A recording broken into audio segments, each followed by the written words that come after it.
China की बात होती है, अमेरिका की बात होती है, रशिया की बात होती है, इंडिया के यूथ के सामने, इंडिया के यूथ पोटेंशियल के सामने ये सब लोग कुछ नहीं है।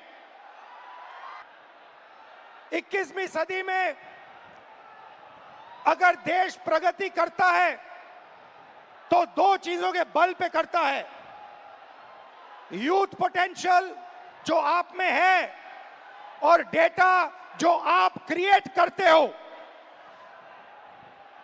हिंदुस्तान के पास यूथ है और सबसे ज्यादा, दुनिया में सबसे ज्यादा डेटा हिंदुस्तान में है।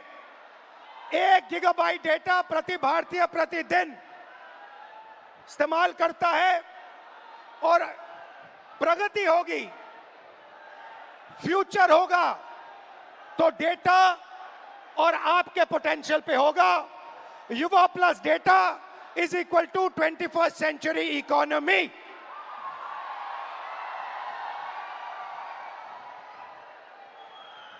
ब्रदर्स एंड सिस्टर्स, मीडिया में एआई की बात होती है, everybody speaks about AI, but I want to make one thing very clear, and ये आपको समझना चाहिए, आपके डेटा के बिना एआई का कोई मतलब नहीं है।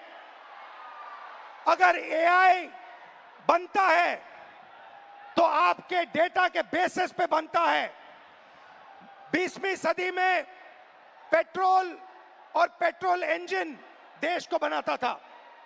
अगर 20वीं सदी में मैं आपके पास आता और आपसे कहता, देखिए मैं आपको पेट्रोल इंजन दे रहा हूं मगर आपको पेट्रोल नहीं दूंगा, आप मुझे कहते इस पेट्रोल इंजन से मेरा कुछ नहीं होने वाला है। वैसे ही 21वीं सदी में डेटा से ही एआई बनता है। डेटा से आप एआई बना सकते हो मगर एआई से आप डेटा पैदा नहीं कर सकते हो। और ये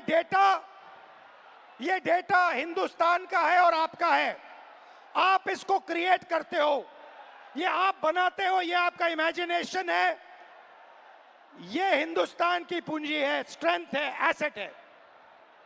मगर भाई और बहनों, डेटा आपका, यूथ पोटेंशियल आपका, मगर सिस्टम ने आपको चक्रव्यूह में फंसा रखा है। आपके जेब से पैसा छीना जाता है, लाखों करोड़ रुपए लिए जाते हैं और फिर आपको एक सर्टिफिकेट दिया जाता है। आपको कहा जाता है कि हां, आपको एजुकेशन सर्टिफिकेट मिल गया, बीए मिल गया, एमए मिल गया, एमएससी मिल गया, मगर इस सर्टिफिकेट का कोई मतलब नहीं है आज हिंदुस्तान में, क्योंकि यह सर्टिफिकेट आपको रोजगार नहीं दे सकता है। चाहे आप कुछ भी करें, यह सर्टिफिकेट हिंदुस्तान में आपको रोजगार नहीं देता है। आंकड़ा मैं आपको देता हूं, 1000 युवाओं में से सिर्फ 12 युवाओं को परमानेंट नौकरी मिलती है।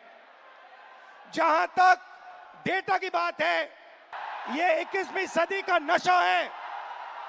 और फिर आपसे कहा जाता है कि ब्लिंकिट में काम करो, ऊबर में काम करो, मजदूरी करो, 21वीं सदी का नशा लो, मगर तुम्हें नौकरी नहीं मिल सकती, रोजगार नहीं मिल सकता इस हिंदुस्तान में।